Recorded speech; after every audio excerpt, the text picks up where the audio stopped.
Hello అండి, welcome to my channel. తల్లి కాబోతున్న దివ్య, దానికి కారణం మురళి అని తెలుసుకొని ప్రాణం భయం ఏంటో చూపించిన విక్కీ. ఇదంతా ఎలా జరిగిందో తెలుసుకోవాలంటే ఈ వీడియో స్కిప్ చేయకుండా పూర్తిగా చూసేయండి. దివ్య మురళితో ఫోన్ మాట్లాడి అప్పుడే పద్మావతి ఉన్న రూమ్ దగ్గరికి వస్తుంది. విక్కీ దివ్యను చూసి, దివ్య, నువ్వు ఆర్య వాళ్ళతో పాటు ఇంటికి వెళ్ళలేదా అంటే, ఆ మాటకు దివ్య, అదేంటన్నయ్య, వదిన హాస్పిటల్ ఇలాంటి పరిస్థితిలో ఉంటే పిన్ని వాళ్ళు ఎలా ఇంటికి వెళ్ళారు అంటే, మీ వదినకు ఎటువంటి ప్రమాదం లేదు, తను బాగానే ఉంది, అందుకే నేను ఇంటికి వెళ్ళమని చెప్పాను అంటే, ఆ మాటకు దివ్య, అదేంటన్నయ్య, వదిన బ్రతుకుతుందా లేదా అన్నారు కదా అంటే, విక్కీ, అక్కడున్నది పద్మావతి, తను మాటిస్తే ఎప్పటికీ తప్పదు, తను నాతోనే ఉంటానని చెప్పింది, అలాంటప్పుడు నన్ను వదిలేసి ఎందుకు వెళ్తుంది అంటూ విక్కీ సమాధానం చెప్తూ ఉంటే, దివ్య ఆ మాటలకు షాకింగ్గా, అంటే పద్మావతి బ్రతికిపోయిందా అన్నట్టుగా నిరాశగా విక్కీ వైపు చూస్తూ ఉంటే, విక్కీ, సరే నువ్వు కూడా ఇంటికి వెళ్ళు, లేదంటే ఆర్య వచ్చేంత వరకు వెయిట్ చేస్తావా, తను నేను డ్రాప్ చేసి వస్తాడు అంటే, ఆ మాటకు దివ్య, పర్లేదన్నయ్య, నేను వెళ్తాను అంటూ అక్కడి నుంచి పద్మావతి గురించి ఆలోచిస్తూ వెళ్తూ ఉంటుంది. అప్పుడే తనకు తల తిరుగుతున్నట్టు కనిపించడంతో తల పట్టుకొని అలానే కింద పడిపోతుంది. దాంతో విక్కీ, దివ్య అంటూ దివ్య దగ్గరకు వచ్చి తన చేతులకు తీసుకొని, దివ్య ఏమైందమ్మా, కళ్ళ తెరువు అంటూ విక్కీ కంగారుగా చుట్టూ చూస్తూ డాక్టర్ డాక్టర్ అంటే పిలుస్తూ ఉంటే, అప్పుడే డాక్టర్ కూడా అక్కడికి వచ్చి కొంతమంది నర్సులతో దివ్యని రూమ్లోకి తీసుకుని వెళ్తారు.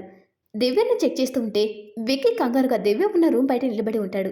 అప్పుడే డాక్టర్ చెక్ చేసి బయటకు వచ్చి, తను మీకేమవుతుంది అంటే, విక్కీ, తను నా చెల్లి, ఇంతకీ తనకేమైంది, ఎందుకు కళ్ళు తిరిగి పడిపోయింది అంటే, ఆ డాక్టర్, మీరంతలా టెన్షన్ పడాల్సిన అవసరం లేదు, ఆ అమ్మాయి ప్రెగ్నెంట్, అందుకే కళ్ళు తిరిగి పడిపోయిందని చెప్తుంది. ఆ మాటకు విక్కీ షాకింగ్గా, డాక్టర్ మీరేం మాట్లాడుతున్నారు, తనకు మ్యారేజ్ కూడా కాలేదు, అలాంటప్పుడు ప్రెగ్నెంట్ అని అంటున్నారు. ఆ మాటకు డాక్టర్ షాక్ అవుతూ, ఏంటి, తనకు మ్యారేజ్ అవ్వలేదా అంటే, విక్కీ లేదన్నట్టు తలుపుతాడు. దాంతో డాక్టర్, తను ప్రెగ్నెంట్, అసలు విషయం ఏంటో తన్ని అడిగి మీరే తెలుసుకోండి అంటూ ఆ డాక్టర్ అక్కడి నుంచి వెళ్ళిపోతుంది. దాంతో విక్కీ దివ్య ఉన్న రూమ్లోకి వెళ్తాడు. దివ్య విక్కీ వైపు చూడలేక తల దించుకుని భయపడుతూ ఉంటుంది. విక్కీ దివ్య దగ్గరకు వెళ్ళి, దివ్య, డాక్టర్ గారు చెప్పింది నిజమేనా, నువ్వు ప్రెగ్నెంటా అంటే, ఆ మాటకు దివ్య ఏం సమాధానం చెప్పకుండా తలదించుకుని ఉంటుంది. దాంతో విక్కీ అడుగుతుంది నిన్నే, నువ్వు ప్రెగ్నెంట్ అంటున్నావు, అది నిజమేనా అంటే, ఆ మాటకు దివ్య ఏడుస్తూ, అది అన్నయ్య అంటూ సమాధానం చెప్పలేక భయపడుతుంటుంది. దాంతో విక్కీ, దీనికి కారణం ఎవరు, చెప్పు దివ్య, దీనికి కారణం ఎవరు అంటే, దివ్య, దీనికి కారణం బావన్నయ్య, నా కడుపులో పెరుగుతున్న బిడ్డకు కారణం బావ అని తెలిస్తే నువ్వు బావను చంపేస్తావు, ఈ విషయం నీకు ఎట్టి పరిస్థితులు తెలియకూడదు అంటూ దివ్య తన మనసులో ఆలోచిస్తూ ఉంటే, విక్కీ మాత్రం దివ్యను వదలకుండా, చెప్పు దివ్య, నీ కడుపులో పెరుగుతున్న బిడ్డకు కారణం ఎవరు, నేను ఇంతలా అడుగుతున్న సమాధానం చెప్పడం లేదంటే వాళ్ళ పేరెంట్స్కి నువ్వు ఇష్టం లేదా, అందుకే నువ్వు తన గురించి చెప్పడం లేదా అంటే, దివ్య అప్పుడు కూడా ఏం సమాధానం చెప్పకుండా తల దించుకుని ఉంటుంది. దాంతో విక్కీ, సరే వాళ్ళు ఎవరైనా సరే వాళ్ళని ఒప్పించి మీ ఇద్దరికి పెళ్లి చేస్తాను, ఎప్పుడైనా చెప్పు దివ్య, నీ ప్రెగ్నెన్సీ కారణం ఎవరు, చెప్పు దివ్య అంటూ విక్కీ బ్రతంలాడేలా మాట్లాడుతూ ఉంటే, దివ్య మాత్రం ఏం సమాధానం చెప్పదు. దాంతో విక్కీ, తనెవరో నేనే తెలుసుకుంటా అంటూ విక్కీ కోపంగా ఆ రూమ్ నుంచి బయటకు వెళ్ళిపోతాడు. దివ్య విక్కీ వెళ్ళిపోగానే మురళికి ఫోన్ ట్రై చేస్తూ ఉంటుంది. మురళి మాత్రం ఫోన్ లిఫ్ట్ చేయడు. దాంతో దివ్య, బాబా ఏమైంది, ఫోన్ ఎందుకు లిఫ్ట్ చేయడం లేదు, ఎక్కడున్నావు బాబా అంటూ దివ్య కంగారు పడుతూ ఉంటుంది. ఇటువైపు మురళిని చూపిస్తారు. మురళి తన గదిలో నుంచి బయటకు వస్తూ ఉంటే అరవింద్ హాల్లో కూర్చుని మొబైల్లో ఏదో కామెడీ షో చూస్తూ నవ్వుతూ ఉంటుంది.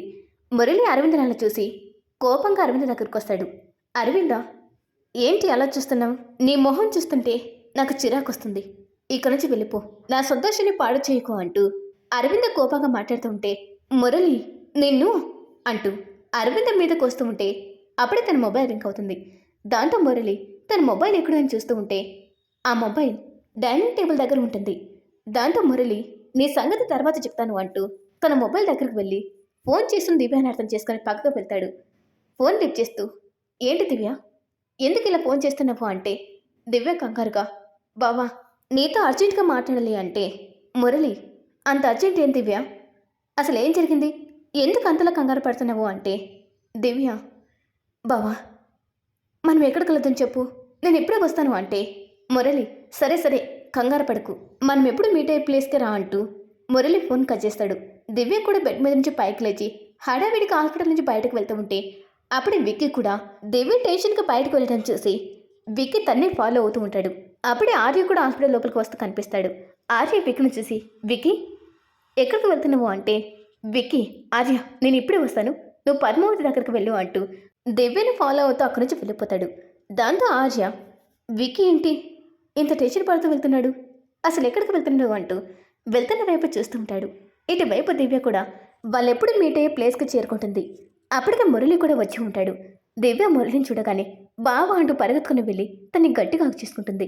మురళి, అబ్బా ఈ సుఖం ఎంత బాగుంది. మురళి తన మనసులో అలా నీచంగా ఆలోచిస్తూ దివ్య గురించి కంగారు పడుతున్నట్టుగా, ఏమైంది దివ్య, అర్జెంట్గా మాట్లాడన్నావు కదా, ఏ విషయం గురించి అంటే దివ్య ఏడుస్తూ, బావా ఇది నీకు గుడ్ న్యూస్ బ్యాడ్ న్యూస్ నాకు అర్థం కావడం లేదు, కానీ మనం చేసిన తప్పు వల్ల నేను తల్లి కాబోతున్నానని చెప్తుంది. ఆ మాటకు మురళి షాకింగ్గా, ఏంటి నువ్వు చెప్తుంది ఏంటి అన్నట్టుగా దివ్య వైపు చూస్తూ ఉంటే దివ్య మురళి చేతిని తన కడుపుపై చేసుకుని, నిజం బావా, నేను తల్లి కాబోతున్నాను, నా కడుపులో నీ ప్రతిరూపం ప్రాణం పోసుకుంటుంది బావా అంటూ దివ్య ఏడుస్తూ ఉంటే మురళి, నువ్వు చెప్తుంది నిజమా, ఈ విషయం గురించి ఎవరికైనా తెలుసా అంటే దివ్య, మనం ఎవరికైతే తెలియకూడదు అనుకున్నామో వాళ్ళకే తెలిసింది. నేను తల్లి కాబోతున్న విషయం విక్కీకి తెలిసిపోయిందంటుంది. ఆ మాటకు మురళి మరింత షాకింగ్గా, విక్కీకి తెలిసిపోయిందా, అది ఎలా తెలిసింది అంటే దివ్య జరిగిన విషయం చెప్తుంది. తన హాస్పిటల్కి వెళ్తూ కళ్ళు తిరిగి పడిపోవడం, డాక్టర్ చెక్ చేసి తను ప్రెగ్నెంట్ అని చెప్పడం, విక్కీ ఈ కడుపుకు కారణం ఎవరని తను ప్రశ్నించడం, అలా అవన్నీ మురళికి చెప్తుంది. మురళి షాకింగ్గా, ఇంత జరిగిందా, ఇంత జరిగినా కూడా నాకెందుకు ఈ విషయం గురించి చెప్పలేదు అంటే దివ్య, ఈ విషయం నాకు ఎప్పుడు తెలిసింది బావా, మనం ఇంకా లేట్ చేయడం మంచిది కాదు, నన్ను వెంటనే పెళ్లి చేసుకో బావా, ఎంత వీలైతే అంత తొందరగా నన్ను పెళ్లి చేసుకో బావా అంటూ దివ్య మురళి చేపెట్టుకుని బ్రతంలాడుతూ ఉంటే మురళి, సరే సరే ముందు నువ్వు ప్రశాంతంగా ఉండు, ఈ విషయం గురించి మనం తర్వాత మాట్లాడుకుందాము అంటూ అసలు వాళ్ళిద్దరూ ఎలా ఒక్కటయ్యారు, ఎప్పుడు ఒక్కటయ్యారు ఆ విషయాన్ని మురళి గుర్తు చేసుకుంటాడు. ఒకరోజు మురళి దివ్య హోటల్కి వెళ్ళి ఉంటారు. అక్కడే వాళ్ళిద్దరూ ఒకటే ఉంటారు. అదే విషయాన్ని గుర్తు చేసుకుంటూ ఉంటే దివ్య మాత్రం కంగారు పడిపోతూ ఉంటుంది. అప్పుడే మన హీరో గారు వాళ్ళిద్దరు ముందుకు వచ్చి నిలబడతాడు. దివ్య విక్కీని చూడగానే మురళి వెనక్కి వెళ్ళి దాక్కుంటుంది. మురళి విక్కీని అక్కడ చూసి, ఈ విక్కీ ఇక్కడికి ఎలా వచ్చాడు అన్నట్టుగా తన వైపు చూస్తూ ఉంటే విక్కీ ఒక మాట కూడా మాట్లాడకుండా వెళ్ళి మురళి మొహం పైన ఒక పంచిస్తాడు.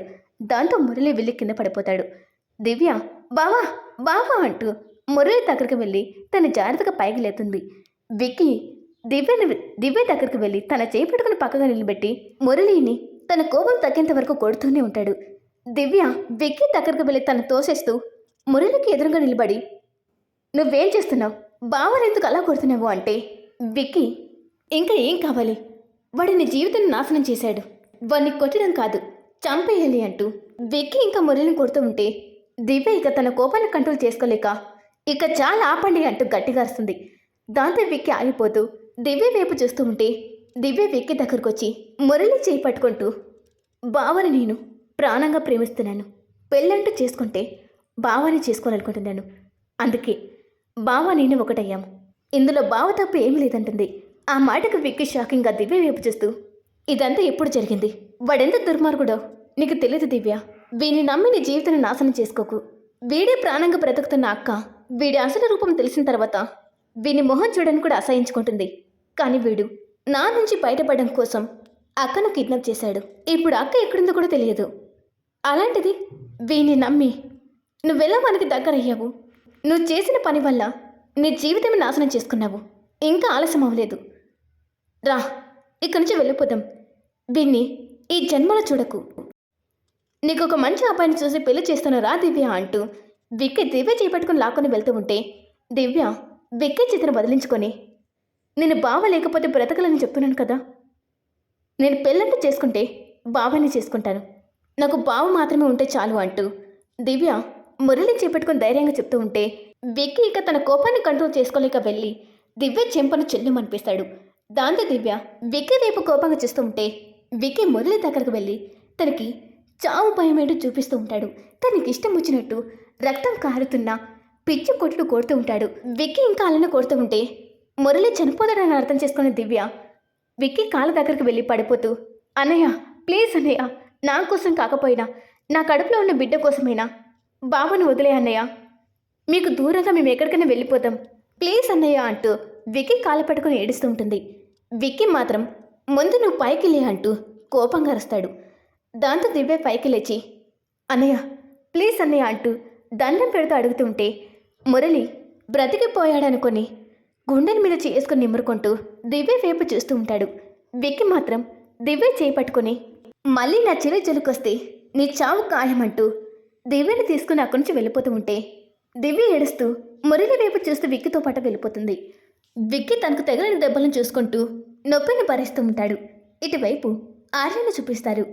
ఆర్య పద్మావతి ఉన్న రూమ్ బయట నిలబడి విక్కీ కోసమే చూస్తూ ఉంటాడు. అప్పుడే విక్కీ కూడా చాలా కోపంగా అక్కడికొస్తాడు. విక్కీని చూసిన ఆర్య, విక్కీ నువ్వెక్కడికి వెళ్ళావు, అసలు ఏమైంది, ఎందుకలా కోపంగా ఉన్నావు అంటే విక్కీ ఆర్యకు సమాధానం చెప్పకుండా పద్మావతి ఉన్న రూమ్లోకి వెళ్ళి తన పక్కనే కూర్చొని పద్మావతి వైపు చూస్తూ ఉంటాడు. విక్కీ ఆర్యకు సమాధానం చెప్పకుండా వెళ్ళిపోవడంతో ఆర్య అసలేం జరుగుతుంది అన్నట్టుగా విక్కీ వైపు చూస్తూ ఉంటాడు. విక్కీ దివ్యని ఎక్కడ వదిలేసి వచ్చాడు, దివ్య ప్రెగ్నెంట్ అనే విషయం ఫ్యామిలీ మెంబర్స్ తెలిస్తే వాళ్ళు ఎలా ఫీల్ అవుతారు, మురళి ప్రాణాలతో బయటపడతాడా లేదంటే విక్కీ కొట్టిన దెబ్బలకు చనిపోతాడా? ఇలాంటి ప్రశ్నలన్నింటికి సమాధానం కావాలంటే మన ఛానల్ని ఇప్పుడు సబ్స్క్రైబ్ చేసుకొని డైలీ పెట్టే వీడియోస్ని ఫాలో అవ్వండి.